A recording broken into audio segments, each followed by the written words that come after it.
Good morning, everyone. How are you feeling after that breathing exercise? Good? Good. I am Stacey Wilson-Hunt. I'm so honored to be here today and welcome my amazing panelists. So Andrea, I'd love for you to again introduce yourself and tell us your current capacity at Best Buy. Hi, everyone. I'm Andrea Wood, and I'm the Vice President of Social Impact for Best Buy. And sir, Selwyn? I'm Selwyn Hollins. I'm the Director of Los Angeles County's Internal Services Department. And I'm Karla Pita, and I'm the Executive Vice President of Enterprise Inclusion and Social Responsibility for Banijay Americas. Impressive jobs, everyone. Thank you for being here today. So before we talk about the nuts and bolts of this conversation, I'd actually love for each of you to share a moment in your career where you experienced or witnessed something that taught you that there isn't a level playing field for everyone in business all the time. And this could be something, again, you experienced yourself early on, something in your current jobs where you have witnessed either someone perhaps suffering in the workplace or something not going as planned. Maybe start with you since you're sitting next to me. I mean, every moment, right? It's not a mystery. So I can't remember a moment of not knowing that the road was harder for some of us, some others. I think I have the privilege and the curse of passing as non-Latina. So I've been in many rooms where I haven't been seen and recognized as a person who is non-white, non-mainstream, maybe not quite the same. And so I've gotten to hear some pretty ugly things about the impact of inclusivity, somehow tying inclusivity to not hiring the best people for the job. And those things, I mean, the specific examples you'd be able to tell who the people were. So let's not do that. But let's say that in my career, there have been many, many moments. More at the beginning than now, because people see me coming now. You are a formidable force, in my experience. Selwyn, how about you? For me, it's pretty much been throughout my life. You know, I grew up in a community that was hard hit in the 80s. I grew up in Compton. It was more than just going and seeing things on television or going places. I would always wonder, why are things different in my community than when I traveled on a bus, because I was transit dependent, traveling places. And then in the workplace, you know, people ask, well, where are you from? And you get typecast a certain way. But through it all, you learn and you can recognize others who may be going through similar experiences, regardless of their backgrounds, their gender, their age, and you find, that you have that common thread, and what it is this perseverance. There's something in you, and I see it every day. And when I go back to my old neighborhood, I'm really surprised at how a lot still looks the same. So. Thank you for sharing that. And Andrea? Well, I think I'm here today because I've had a lot of privilege. I've had folks who have opened doors for me, and I'm very aware of that because that's what we're trying to do right now, and we'll talk about that in a minute with our teams. But having people who will advocate and be your sponsor and help you open doors, I mean, it's gotten me all of my jobs, right? And then I would say the other thing is that being a woman in the tech industry in particular, where it's very male-dominated, I had an experience at Best Buy. Kind of early on, I took over a program called Geek Squad Academy, which are tech camps we do for kids across the country. And I realized, because we have a dinner at night for all of the staff who staff the camp, I sat around with this huge group of all men, all Geek Squad agents who were all men. And I was the only woman at the dinner table, and I was like, okay, this has to change, which it has changed now, so there we go. Well, thank you, and actually I'm going to start my first question with you, Andrea. Mm-hmm. Best Buy is currently investing $10 million in a very special program called the Community Impact Hub to help broaden access to technology for marginalized youth. I would love for you to describe briefly the inner workings of this initiative and how it will directly impact young people in Los Angeles. Yeah, we're really excited to be here and really lean in on this. So just a quick, the Best Buy Teen Tech Centers, if you haven't heard about them, they are after-school, state-of-the-art tech centers and programming and career training and mentoring for youth from disinvested communities. In which ages specifically? Is it teenagers mostly? Yeah, middle school and high schooler, and then a little bit beyond, maybe a little bit younger, but that age, that teen age. And really, we started this program 10 years ago because we were looking at youth in communities that just did not have access. We talk about access and opportunity and training and mentoring, and really thinking about what could we do best by, what's our unique value proposition to help youth get ready for the tech-reliant jobs of the future. And then related to that, what we're doing in LA is actually our first initiative with Teen Tech Centers, where we're actually building 12 in one city. So we're building 12 here. We have 3 of them open already. And in collaboration with some really amazing partners, you'll hear from them today, a $10 million investment. And what we're looking at is actually partnering with industry. So partnering with the creative economy, the entertainment industry to say, let us work with these youth starting in middle school all the way through high school and beyond, supporting them, opening doors, getting them training, and getting them ready for these jobs that we know right now, Hollywood in particular has a diversity issue, right? Lots of white men. How can we start to get youth ready and get them into these really amazing jobs in the creative economy? I love that. Such an important cause. And Karla, you and Banijay, you have been active partners in this initiative since 2021. And you have the option to invest and assist in so many initiatives. And in fact, it's often overwhelming, right? There's so much need. Yeah. What is it about this particular initiative that speaks to your company's greater goals in this space? So when I met Andrea and her team at Best Buy, I was really interested in that partnership between business and advocacy groups in the city, et cetera. And really for us at Banijay, we're trying to do 2 things. One, we're trying to diversify our company and how we work. We're ensuring that our content is representative of the communities that consume it, et cetera. But we really want to create long-term change in our business and operationalize that change. And I told, actually, we were talking yesterday about why this program in particular, and I think that the idea that it starts in middle school and high school was really special. We don't work with any other program that's in middle school and goes through high school. We work with like college, career pathway programs, all of those, early career. But this one was the first one when we really dug in that, I think a lot of us who don't have connections to this industry, who don't know anyone here, who don't look like most people in it, it feels like we got to the place where we are in our careers through a series of fortunate accidents, right? Where the rubber met the road, and then there was like a stroke of luck that put you in the right place at the right time, and a door opened and you ran through it. And what was special about this program was that what would happen if instead of all of that happening by accident, it happened by design? What if it by design we were educating young people and not only being a catalyst and an inspiration for a career in media, but also giving them the tools and the technology and the access and education about scholarships, getting them college ready, et cetera, so that you are identifying talent when they're in their early teens, and then you're growing them, and then you have new pathway programs to receive them in their 20s. So that's what was really exciting for us, and that's how we got into it. I love that, the early investment in talent. Yeah. Absolutely, I love that. And Selwyn, LA County is also an active partner in this initiative, and I'd love for you, being on the inside, bless your heart for working in local government too. This is no easy feat. Tricky times in which we live. In what ways is this partnership a blueprint for the way that private sector companies can work with local government? Because this still is actually kind of a rare arrangement.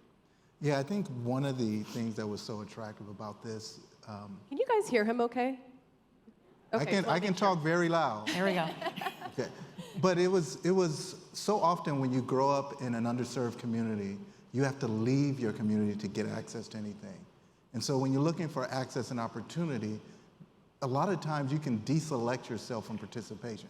Maybe you don't dress, have the clothes, or maybe you're relying on public transit, or maybe, you just think, I won't they won't give me the time of day. What we liked about this was that they came into the communities. So that way, every day when you're walking down the street, you can see and touch and feel and know that it's in your community. And it also aligned with an initiative that we started as an outbirth of COVID, and that's the Delete the Divide initiative. It is really, when you look throughout the county, a lot of people may not realize this, but there are over 400,000 households that don't have internet access. Over 265,000 households that don't have a home computer. Over 1 million households that earn less than $50,000 a year. And so in these communities, there is no real investment. And that's what was beautiful about this. So, and contrary to popular belief, there are a lot of people in government that really care, you know? No, I know it's a difficult road to travel, but we appreciate you doing it. Yes. Now we can see why. You seem like you're doing the good work. So my last two questions are for the group, so whoever feels inspired to speak, please do. You know, I work on the inside of Hollywood, both as a journalist, but also hopefully as an ally. I do a lot of work to help uplift marginalized communities. And it's interesting, the last few years have shown us with more knowledge and awareness, the needs have become so much more prominent in terms of the intersectionality of, say, the queer community, people who have disabilities, the amazing cultural offerings that are not being utilized. So I guess my question is, how do we decide where the needs are the greatest? Who gets help first? How do you prioritize these immense needs with so many people, frankly, suffering, not being able to work? And maybe you can start this, because I know you have given this a lot of thought. You represent intersectionality in this business. How have your awarenesses as a company, but also as a person, shifted in the last few years as now we see how underserved everyone has been just for decades? Oh, that's such a hard question, because I do feel like so much about the work that I do personally is about my core mission as a human, right? So Which is what? I'm in the business of culture change. That is my core personal mission, which is to create more equity in this world, to uplift my own community as well as others, so where I do that historically has actually shifted. I've been in education. I can imagine myself in local government. I can imagine myself in a lot of roles. And for me, the entertainment industry is not only the most exciting industry in the world, but it's also one of the most impactful, because what we see on screen matters, and it changes the way we treat each other. And then our business is so big that when we bring more people into it, it has this huge cultural impact. So that's why I'm there. So how I choose personally are the things where I feel like it can be of most service.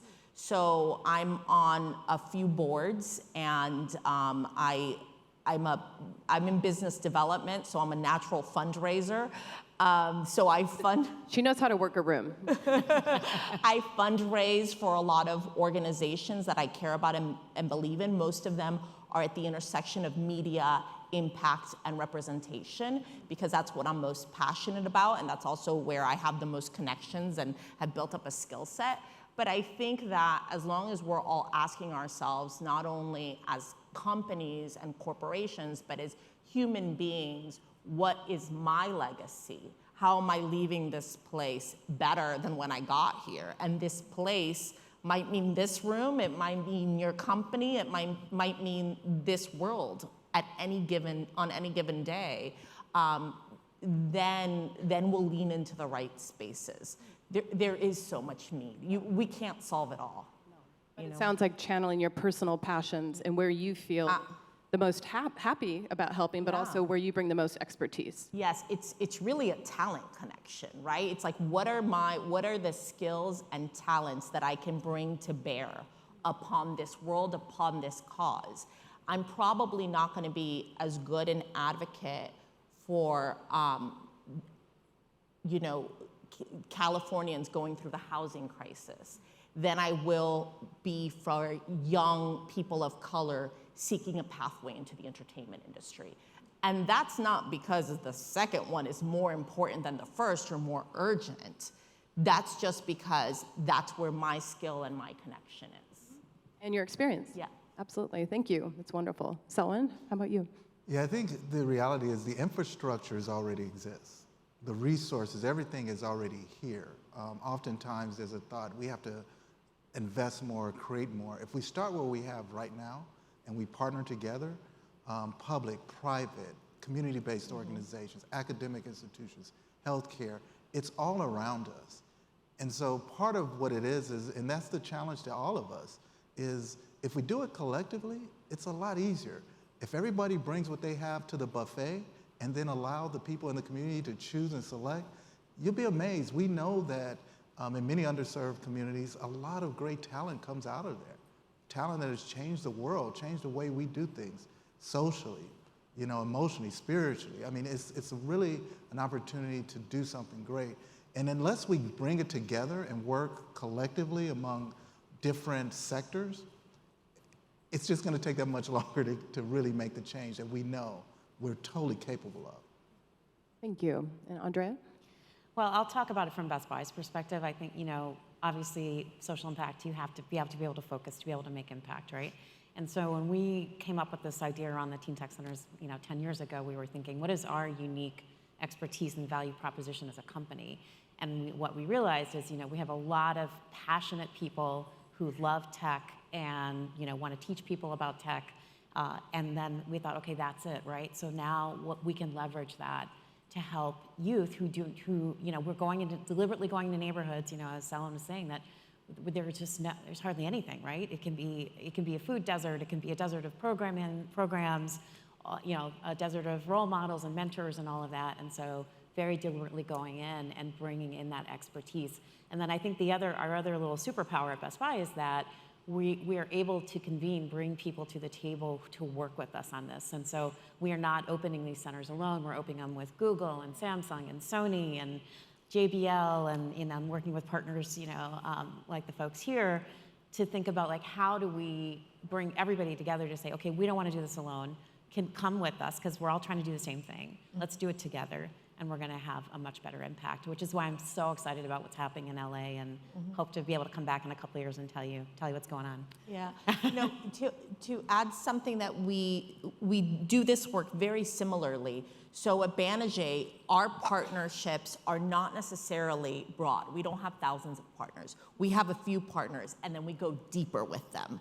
So when we met with Best Buy, we figured out, okay, we're gonna work together, and then we're like, well, we're gonna help you create a television production curriculum, and then we're gonna help you open some of your teen tech centers. Oh, and we're also partners with the Cal State Entertainment Alliance. So can we bring this partnership together? We also are partnerships with the Entertainment Industry Foundation. Can we bring those folks? We also partner with the Television Academy. Can we bring those folks in? So we sort of deepen those partnerships as we move forward, and really find that delivers much greater results, where not only we are, the sponsors of initiatives, but we help connect our partners to each other so that they can work together to create more change. It's going to be amazing. I can't wait. I love it. So much togetherness. It's just so inspiring. And in closing, I spoke to Eva Longoria recently about a lot of these issues, and I asked her what she would love to see this next iteration of the inclusivity movement look like. And she told me, quote, "A lot of companies now have chief diversity officers and fellowships for people of color. But unless these programs lead to actual jobs, these companies get to check a box without really fulfilling the mandate."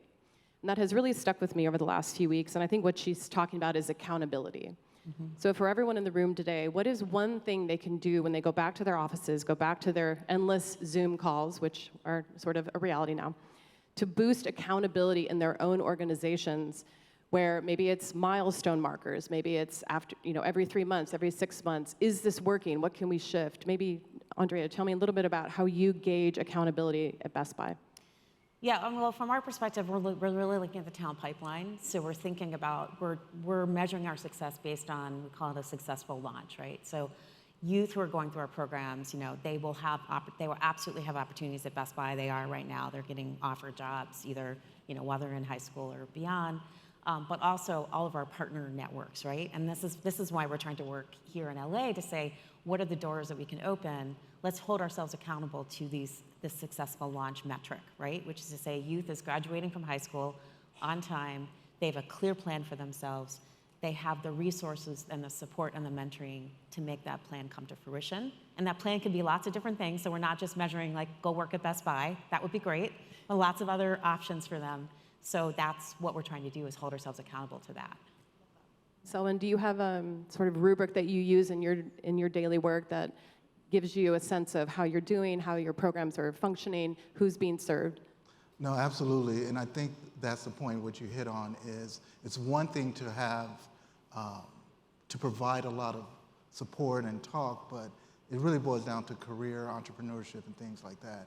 And that's why when we reached out to the industries, I work with all the major tech companies. We start an internship program, and we pay the interns extremely well. We hire them from underserved communities, and they also do community work to give back to their communities. But we pay for it, and we go to like Google, Cisco, and say, we'll pay for them, just allow them the opportunity to work with you as well. So they get the experience of both government, private sector, and then they're applying. We give them hands-on work so that it's not work a few hours and then you're out. So I challenge everybody. If you want to do it, the county, we can help you get, in partnership with all the private sector to get that experience and that exposure at a very young age. It's not, without the experience, I talk to a lot of youth, it is the most intimidating thing to them to even, I'm not kidding, we give out through scholarships from Meta and Google, we've given out professional IT certificates. We had a young person who completed 2 of them, comes from a very hard-hit part of LA County. The starting salary was $96,000 a year. Think of how that can change his families for generations, but yet he was too afraid because he didn't have the experience. And as much as we talked to him, so we realized there's more to just offering things. It's really helping to mentor and bring individuals in. And the talent is amazing. It is, there's some, I refer to them as young Jedis. They just are so, they can just do things we can never believe. And so let's work together. That's what it boils down to. Thank you. And Karla, any closing thoughts? Just, to keep it going, just count, collect the really good stories, your winning stories, and tell those stories nonstop. Because that is what will keep your company committed. The reality is that in an ideal world, a chief diversity officer isn't necessary. Once we realize that our cultural bottom line and our financial bottom lines at all companies are tied to each other, this business will become unnecessary. And I really look forward to the day where I can transition out of a role like this to say, hey, we did the work and now that's operationalized. It's part of our culture. It's how we do business. And let's take on the next challenge.